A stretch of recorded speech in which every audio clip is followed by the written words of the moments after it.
List slicing. This is a new thing that I think we didn't really do last time. Is suppose we, instead of indexing, we want to get a slice of the list, right? You have a small portion of that list. Okay, how do we do that, right? So let's kind of look at our where list that we already have. And now if you want to do, let's say the first two elements, right? So you could do 0:3, right? What does that happen if you do that?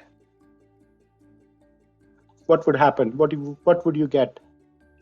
So I think 0 is the starting index, right? And 3 would be right. the stopping index. So I suppose we would get the objects which correspond to index numbers 0, 1, and 2. But I'm not sure if we would get the third one. We'll not get the third one because it will not include the last one. It will always count as element.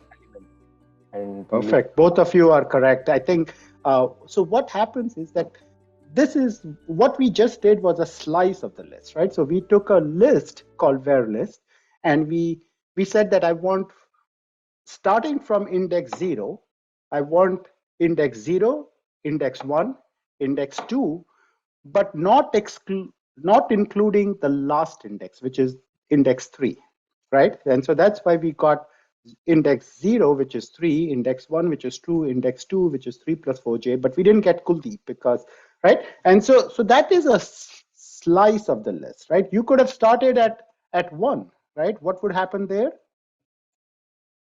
Just true and 3 plus 4. 3 plus 4j, right? So this is basically slicing, right?